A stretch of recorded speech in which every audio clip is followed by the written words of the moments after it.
muy buenas tardes a todos y a todas. Gracias por acompañarnos el día de hoy.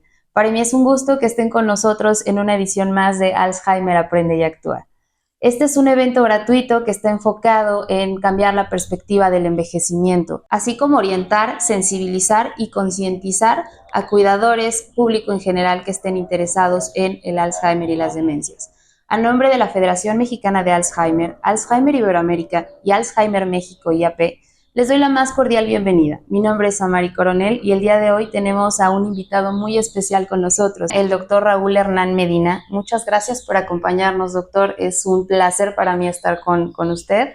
Y pues les voy a platicar un poquito del doctor, de esta impresionante semblanza. Es médico egresado de la Facultad Mexicana de Medicina de la Universidad de La Salle, especialidad en Medicina Interna y Geriatría en el Instituto Nacional de Ciencias Médicas de Nutrición, maestría en Vitalidad y Envejecimiento en la Universidad de Leiden en Países Bajos, diplomado en Gestión de Instituciones de Salud en el Instituto Tecnológico Autónomo de México, investigador de Ciencias Médicas nivel C, candidato al Sistema Nacional de Investigadores y miembro de la Academia Latinoamericana de Medicina del Adulto Mayor. Y bueno, además de todo esto, también es profesor y tiene muchísimas otras pues situaciones académicas, además del conocimiento que nos va a proporcionar el día de hoy. Muchas gracias por acompañarnos, doctor. Bienvenido. Muchísimas gracias. A nombre del Instituto Nacional de Geriatría, aprecio mucho la invitación. Muchísimas gracias.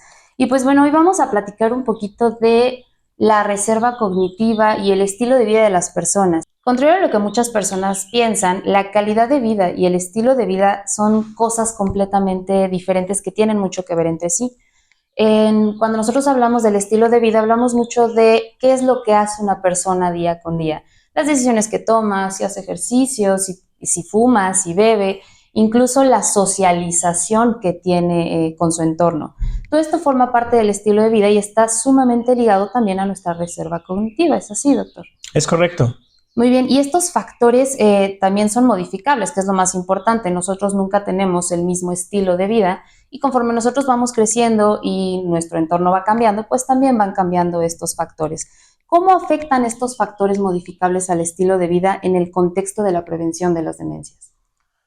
Tiene un impacto significativo. De acuerdo a la evidencia de la que disponemos, más o menos entre 40 y 50% de los casos de demencia podrían retrasarse o evitarse si se modificara de manera óptima el estilo de vida para eliminar estos factores de riesgo. Existe inevitablemente más o menos un 60% de riesgo de demencia que aún permanece desconocido y que no podemos modificar, en el que sin duda entra mucho un componente genético, pero en el otro 40% de los casos, quizás un poquito más, dependiendo de la población de la que se estudie, sabemos que el estilo de vida, es decir, todas aquellas decisiones, omisiones y acciones que emprenden las personas a lo largo de toda la vida, incluso desde la temprana infancia hasta la vejez, incrementan o reducen el riesgo de desarrollar alguna demencia, incluida la enfermedad de Alzheimer. Okay, entonces también esto es interesante porque desde esta perspectiva que nos comenta, prácticamente todo nuestro estilo de vida, así como es de cambiante, también va participando para que nosotros podamos llegar a desarrollar o no. Bueno, además de este factor genético. Así es, se conocen al menos 12 factores de riesgo modificables, es decir, conductas, acciones u omisiones a lo largo de la vida que incrementan el riesgo de enfermedad de Alzheimer y otras demencias de manera determinante. Claro, y además también, pues cuando nosotros platicamos de estilo de vida, pues también es mucho nuestro sueño, alimentación, ejercicio, y justamente son estas situaciones modificables. Dentro de ellas, por ejemplo, la alimentación, ¿cómo afecta una dieta saludable o una alimentación saludable para esta situación con la reserva cognitiva? En la medida en la que la alimentación tiene un papel fundamental en la salud en general y en particular en el desarrollo de ciertas enfermedades, sobre todo metabólicas, la alimentación tiene un efecto indirecto en el riesgo de demencia. Lo que incrementa el riesgo de demencia en relación con la alimentación es la obesidad, la diabetes, la hipertensión y todas estas condiciones están fuertemente influenciadas por el tipo de alimentación. Entonces sabemos que una alimentación de pobre calidad, rica en carbohidratos, grasas saturadas, con alimentos ultraprocesados, por supuesto incrementa el riesgo de obesidad, diabetes e hipertensión, y de manera indirecta a través de estos tres factores es como se eleva el riesgo de demencia. Sabemos también que una dieta saludable tiene potencialmente un efecto protector. Si bien no está reconocida la alimentación como tal, como un factor de riesgo modificable, sí sabemos que una buena alimentación contribuye a un envejecimiento más saludable y por lo tanto podría reducir el riesgo de demencia también. Ok, sí, también la parte alimenticia, algo que escuchamos mucho justamente es que nos alimentemos de manera saludable, ¿no? Y no es que directamente esta alimentación vaya a ser directamente preventiva para poder desarrollar demencia, sino justamente evitar que existan comorbilidades como las que acaba de mencionar, diabetes, hipertensión, la situación con la obesidad. Realmente en México actualmente vivimos una etapa de ambiente obesogénico. Tenemos acceso impresionante a una cantidad de alimentos justamente que pues atacan o se ve mermada nuestra salud. Y aquí también entra una situación bien importante que también es ligada a la alimentación, el sueño. ¿Cómo nos afecta el sueño? El sueño está íntimamente vinculado con múltiples procesos cognitivos. Si bien, de nuevo, entre estos 12 factores de riesgo modificables no está reconocido una buena calidad de sueño, sí sabemos que durante el sueño múltiples procesos cognitivos se regulan, incluyendo la consolidación de la memoria de largo plazo y la reparación cerebral.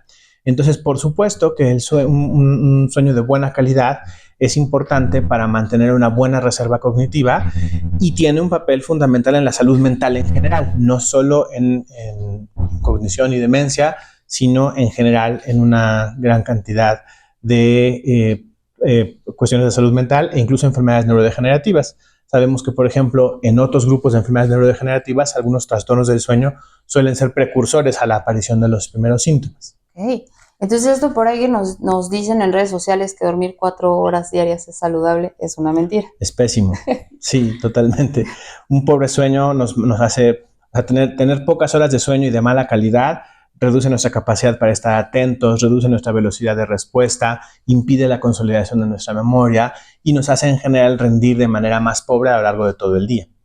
Y una cosa muy importante de considerar es que el sueño perdido no se recupera. Es decir, una mala noche de sueño no se recupera con una buena siesta al día siguiente, sino que los procesos regenerativos, por así llamarlos, en el sistema nervioso central, que se pierden por una noche de mal sueño, no se recuperan nunca y se van acumulando a lo largo de toda la vida.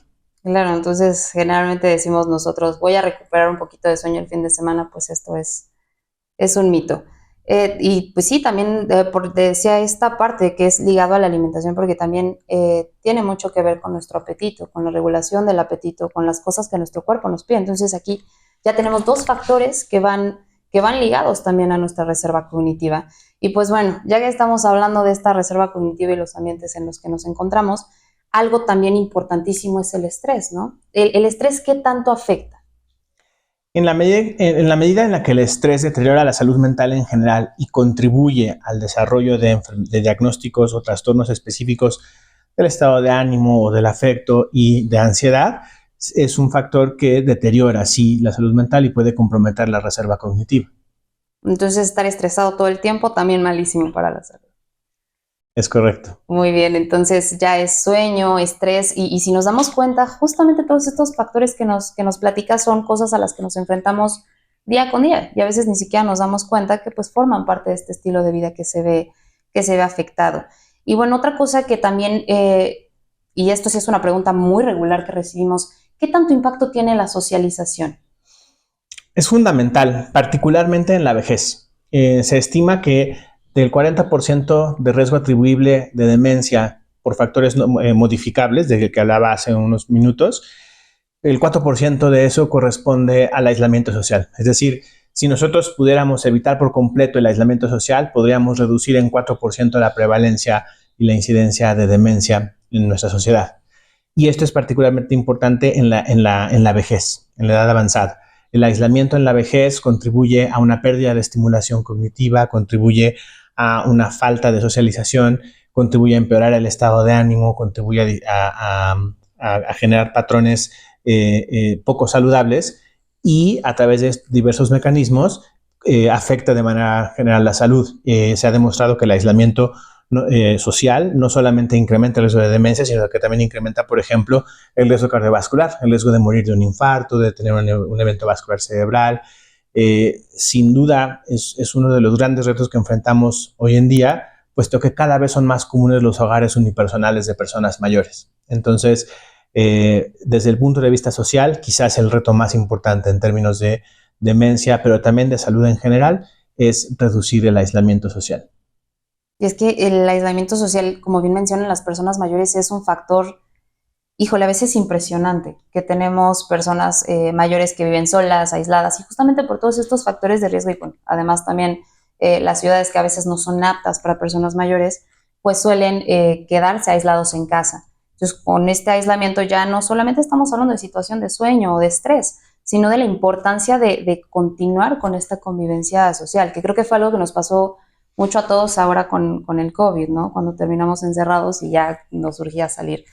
Pero el COVID fue un experimento natural muy interesante en ese sentido. Sin duda, durante el aislamiento por la pandemia de COVID-19, quienes más padecieron justo los efectos sociales del aislamiento fueron las personas mayores, y eso ha resultado en una ola de casos en los que de pronto se vuelve evidente que una persona está desarrollando alteraciones cognitivas o alteraciones del estado de ánimo, y en muchos casos esto se puede rastrear como punto de inicio o como punto en el que se hizo evidente el aislamiento por la pandemia.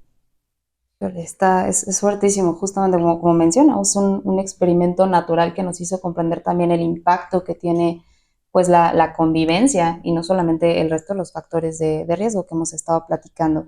Ahora, un poquito de la mano con esto, ¿qué pasa con la depresión? ¿Por qué la depresión también se liga mucho a la situación cognitiva y la demencia?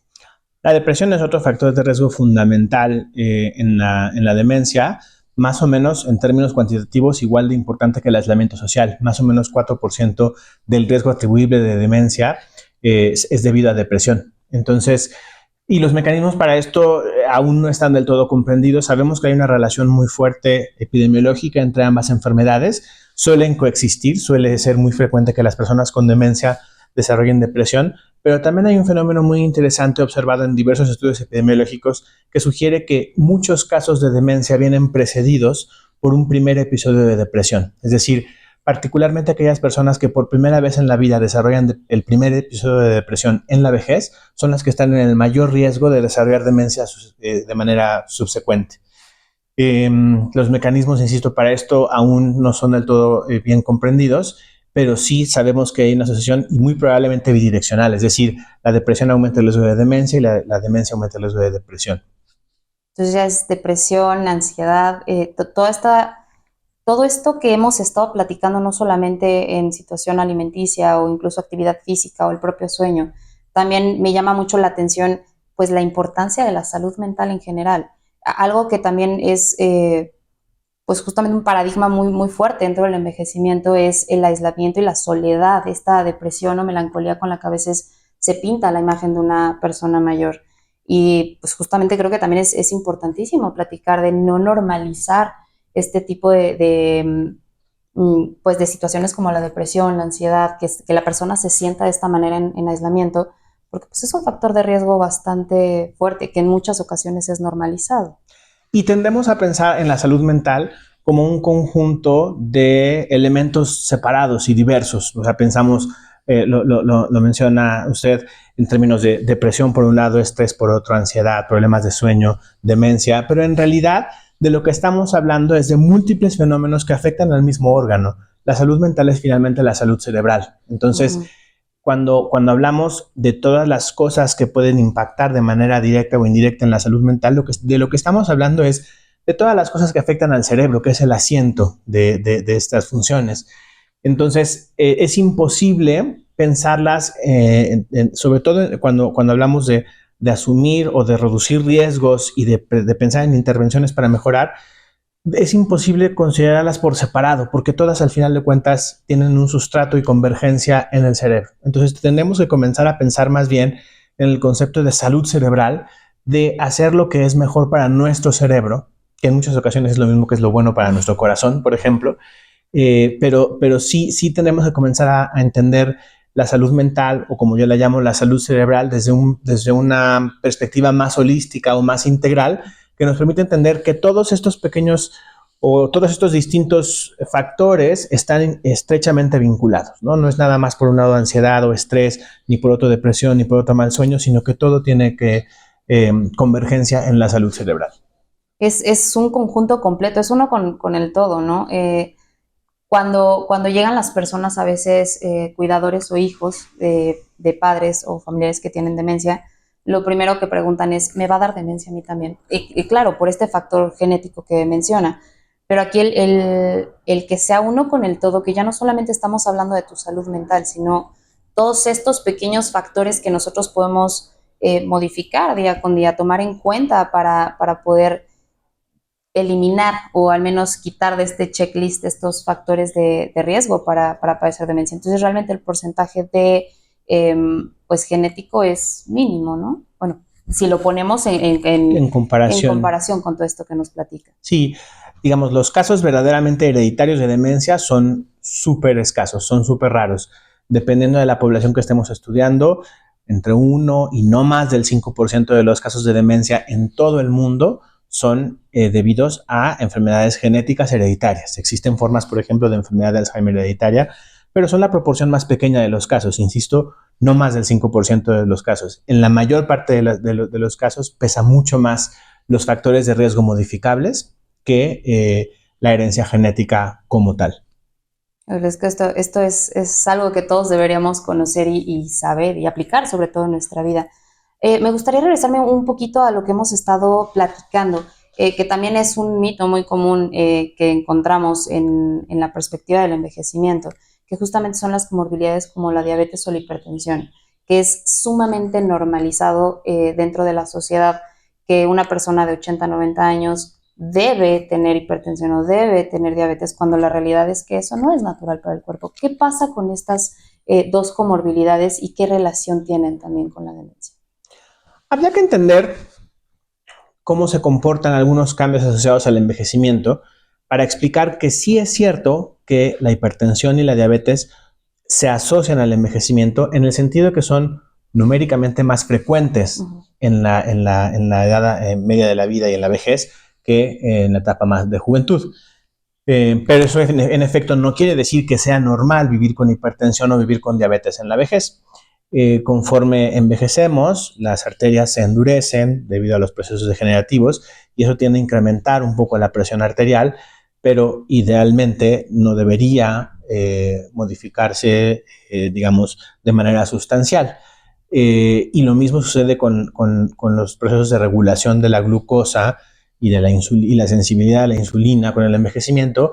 Hay ciertas alteraciones que hacen que llegue a haber un poco de incremento en los niveles de glucosa, pero de nuevo sin llegar a niveles de diabetes. Entonces, aun cuando es normal cierta elevación de la presión arterial y cierta elevación de los niveles de glucosa conforme envejecemos, no es normal que aparezcan niveles lo suficientemente elevados como para sustentar el diagnóstico de hipertensión ni de diabetes. La hipertensión es particularmente importante, explica más o menos entre el 1 y el 2% de los casos de demencia, sobre todo cuando la hipertensión se presenta y no se controla en la edad media de la vida, donde la hipertensión hace daño al cerebro, no es en la vejez, sino entre los 40 y los 60 años más o menos. Ese es el punto crítico en donde es importante detectar y tratar la hipertensión arterial. Mientras que la diabetes, por supuesto, es mala para el cerebro en todo momento, pero contribuye al riesgo de demencia especialmente de manera tardía, ¿no? Más o menos 1% de los casos de demencia son atribuibles a diabetes en la vejez. Ok, y esto también es bastante fuerte, justamente por los niveles tan altos o el número tan alto que existe actualmente de personas que no solamente padecen uno, sino que tienen diabetes e hipertensión, y ya no solamente en la vejez, podemos hablarlo incluso en edades muchísimo más jóvenes, ¿no? Tempranas, 30, sí. 40, y ya estamos hablando que existen estos dos padecimientos.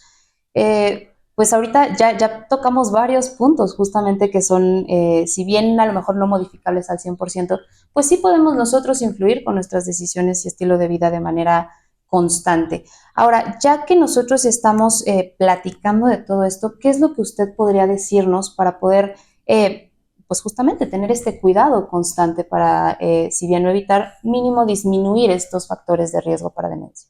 Claro. Yo enfatizaría en el desarrollo de hábitos para un envejecimiento saludable, y en este sentido 5 serían fundamentales, que son la buena alimentación, una alimentación adecuada, balanceada, que incluya una cantidad importante de vegetales y de cereales, con un mínimo consumo de ultraprocesados, supervisada de preferencia por un profesional cuando es necesario. La actividad física, el hacer actividad física protege al corazón, protege al cerebro, protege prácticamente a todos los órganos, mejora la salud mental, mejora la reserva cognitiva. Se recomienda a nivel, las normas internacionales recomiendan una actividad física de al menos 150 minutos a la semana distribuidos en 5 sesiones de 30 minutos como mínimo, que la actividad física sea más bien de intensidad moderada a elevada, de acuerdo a las capacidades de la persona, por supuesto, pero es sumamente importante. No fumar o dejar de fumar en cuanto sea posible, porque el daño por el tabaco también es una fuente importante de daño al cerebro. El consumo moderado de alcohol. El consumo moderado de alcohol es sujeto de debate. Hay quienes recomiendan que no deberíamos consumir nada de alcohol, otros que consumir moderadamente. No existe un consumo seguro de alcohol y eso es importante saberlo, pero sabemos que es menos riesgoso si se consume menos de una bebida, o sea, no más de una bebida al día. Y la socialización, el mantener vínculos sociales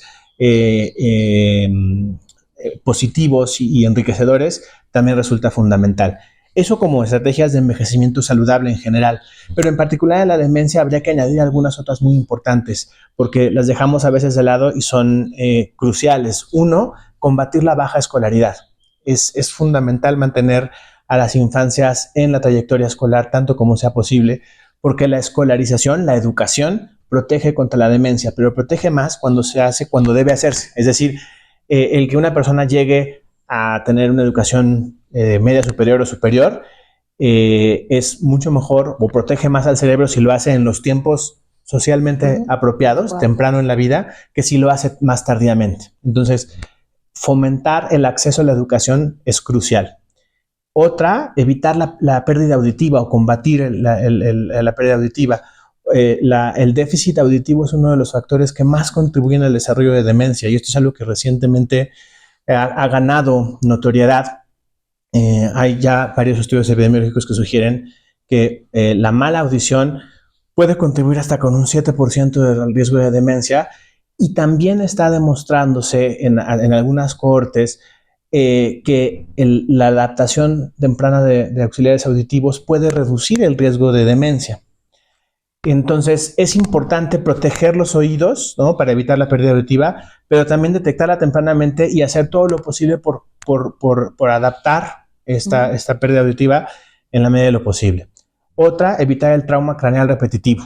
Es decir, particularmente en profesiones en las que esto sucede, como por ejemplo trabajadores de la construcción, boxeadores, deportistas de fútbol americano, etcétera. Cuidar el trauma craneal repetitivo es muy importante. Y sin duda, digamos, el control, el diagnóstico oportuno y el control efectivo de las enfermedades crónicas, particularmente la obesidad, la hipertensión, la diabetes y los factores de riesgo cardiovasculares en general.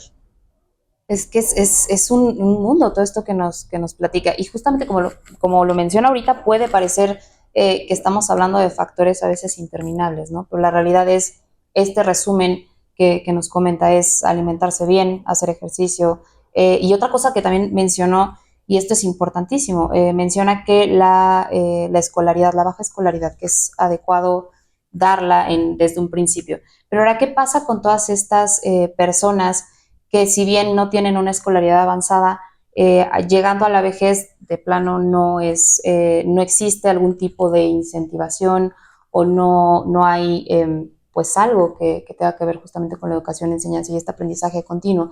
¿Se recomienda, no se recomienda? ¿Hay algún punto clave o algún momento exacto para comenzar con esta parte del trabajo mental referente a la enseñanza? Si algo hemos aprendido justamente del concepto de salud cerebral y de reserva cognitiva, es que nuestro cerebro es muy plástico, es decir, es susceptible de mejorar su desempeño a través de intervenciones específicas. Y esto nos permite asegurar que en realidad nunca es tarde para hacer algo y que siempre hay algo que podemos hacer por mejorar el desempeño cerebral. En el caso particular de la estimulación al cerebro a través de actividades intelectuales o cognitivas, lo que sabemos es que la escolarización en edades avanzadas no parece tener el mismo efecto que la escolarización temprana o que la educación temprana, pero sí sabemos que existen una serie de intervenciones cognitivas diseñadas para estimular y entrenar al cerebro que en edades avanzadas puede mejorar el desempeño cognitivo, puede estabilizar o posiblemente retrasar la progresión del deterioro cognitivo hacia la demencia y puede incluso contener a personas que ya tienen demencia. Entonces, actividades de entrenamiento cognitivo y estimulación cognitiva llevadas por un profesional de la salud mental, que casi siempre son psicólogos, neuropsicólogos, personas con formación en geriatría, en neurología, psiquiatría, dependiendo, son intervenciones capaces de mejorar el desempeño cognitivo y de impactar positivamente en la evolución del deterioro cognitivo y la demencia. Esto es también muy importante porque justamente es algo que se pregunta de manera constante, que cuándo es el momento o si es necesario, o incluso las propias personas que dicen ya para qué, ¿no? Claro. O sea, ¿cuál es? Ahora, sí es bien importante hacer una aclaración. Estimulación cognitiva o entrenamiento cognitivo no es hacer sudokus y sopas de letras, ¿no? Eso es bien importante porque a veces asumimos que con mantener la mente ocupada tenemos suficiente, o crucigramas. Uh-huh. Eso es útil, es importante, nos mantiene ocupados, pero en realidad los programas de entrenamiento cognitivo y de estimulación cognitiva son mucho más complejos que eso, porque enseñan a las personas a identificar los recursos mentales con los que cuenta para compensar aquellos que están afectados o disminuidos y a implementar estrategias compensatorias. Entonces, no es nada más, lo otro es más bien como terapia ocupacional, pero no es nada más hacer crucigramas y sopas de letras y sudokus, sino realmente tener un programa de entrenamiento cognitivo y estimulación cognitiva orientados e implementados por un profesional entrenado en ello. Claro, aquí ya sería más selección, optimización y compensación, un método SOC. Claro, de eso es también importante que se mencione, porque justamente lo que más se cree es, hace sopa de letras o hago todos los días mis crucigramas, pero realmente no existe tampoco esta demanda constante como lo menciona. Así es. Ahora, con respecto a la música, el arte, todas estas situaciones a lo mejor un poco más culturales, sociales, ¿tienen algún impacto dentro de las demencias? La evidencia sólida para la utilidad de este tipo de intervenciones terapéuticas es un poco más endeble, es un poco más controversial, pero sí hay publicada un buen cuerpo de literatura que sugiere que algunas intervenciones orientadas al arte, a la música, pueden tener un impacto positivo en el bienestar de las personas mayores con demencia, si bien queda por demostrarse su impacto en mejorar el desempeño cognitivo al mismo nivel que lo hace el entrenamiento cognitivo o la estimulación cognitiva, sí sabemos que pueden mejorar notoriamente la calidad de vida y eso también es importante. Entonces, yo no las despreciaría simplemente porque la evidencia aún no es lo suficientemente sólida, sino que buscaría cuál es el lugar adecuado y sin duda tienen un lugar en el manejo y en la contribución a mejorar la calidad de vida de las personas que viven con demencia y de también las personas cuidadoras. Claro, e incluso en esta situación de la socialización que mencionábamos, también es este excelente pretexto para poder tanto aprender como socializar. Y bueno, ya casi terminó un poco todo lo que hemos estado platicando. Algo que también es sumamente común que se escuche cuando hay preguntas sobre demencia es la situación del ambiente en el que vivimos. ¿Qué tanto impacto tiene la contaminación, el ambiente donde te desarrollas, o bueno, en este caso vivimos, justamente con la reserva cognitiva y la demencia? Una muy buena pregunta. La contribución de la contaminación ambiental es difícil de dimensionar, de conceptualizar y de medir, porque implica controlar por muchísimas variables. Sin embargo, desde hace ya un poquito más de una década, yo diría, y con mucha claridad a partir de 2022 que se publicó una revisión sobre los 12 factores de riesgo modificables de la demencia, sabemos que la contaminación ambiental puede contribuir hasta con un 2% del riesgo de demencia. Entonces, sí sabemos que la contaminación ambiental impacta. La mala calidad del aire es un factor que deteriora la salud cerebral, compromete la reserva cognitiva y a través de ello, por supuesto, incrementa el riesgo de demencia. Pero sí es modificable en el sentido de que podemos desde la política pública modificar las regulaciones para que gradualmente la calidad del aire mejore y esto eventualmente también redunde en beneficio de la salud física y cerebral de las personas. Sí, en general de toda la población, ¿no? Por ahí estudios que dicen que el índice de personas que viven en ciudades grandes tienden a tener un riesgo muchísimo mayor de poder presentar. Y hay que entender también que en los países, al menos en los países de bajos y medianos recursos, como es el caso de México, la mayor parte de las personas mayores viven y seguirán viviendo en grandes ciudades. Entonces, esto también es un motivo de preocupación porque es justo en esos sitios en donde más suele haber contaminación ambiental, que no nada más se refiere a la calidad del aire, eso es, digamos, una de las más importantes, pero también la contaminación por ruido y la contaminación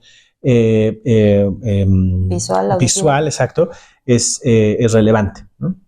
Claro, estamos constantemente sometidos a esas situaciones y a veces ni siquiera nos damos cuenta.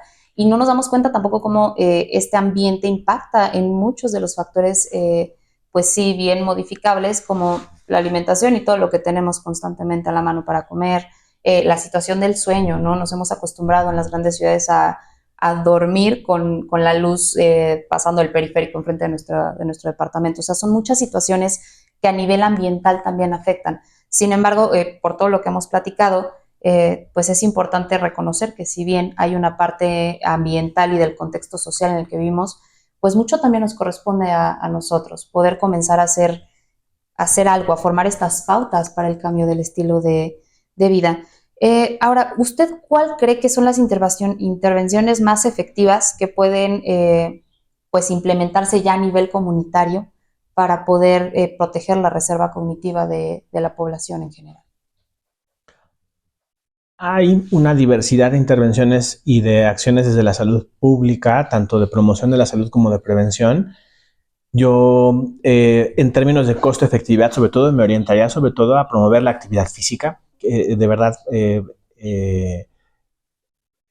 si fuéramos a elegir, tanto a nivel individual como colectivo, una sola intervención que tuviera la mayor cantidad de beneficios en una sola, tendría que ser el ejercicio. La actividad física quizás es la más importante, pero también el promover una alimentación adecuada, el promover que las personas tengan la capacidad para seleccionar alimentos que sean más saludables, combatir el tabaquismo definitivamente, promover el consumo menos riesgoso de alcohol o el consumo moderado de alcohol.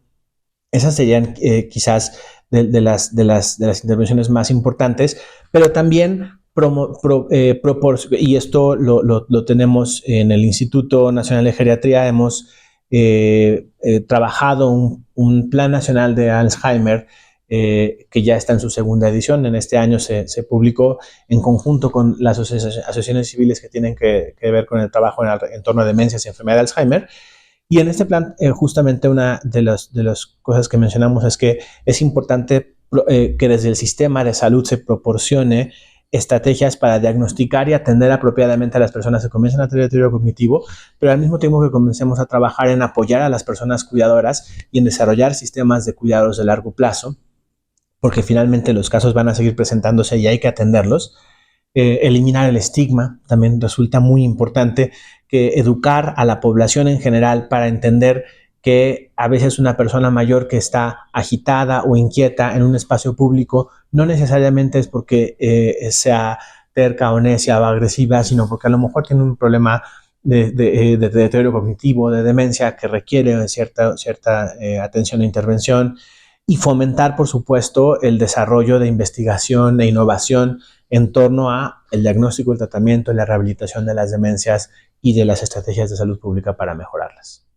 Pero esto que comenta de la estigmatización de situaciones cognitivas, bueno, lo tenemos, ¿no? Desde la situación de depresión, ansiedad, que estamos hablando, pues que son muy comunes de ver hoy en día. La gente suele no tomar en serio la salud emocional, la salud cognitiva. Ahora, ya si nos vamos a la situación de demencia, pues hay muchas personas que actualmente siguen diciendo demencia senil o confundiendo la demencia con incluso locura como tal. Así es. Entonces, este es un estigma que es importantísimo que se pueda comenzar a combatir.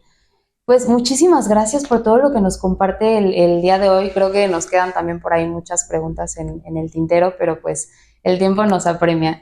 Muchísimas gracias por todo lo que nos comenta, por todo lo que nos comparte y pues justamente esta notita que ya nos dejamos del cuidado de nuestra propia salud con la premisa de que no hay un tiempo exacto para comenzar, el tiempo es ahora.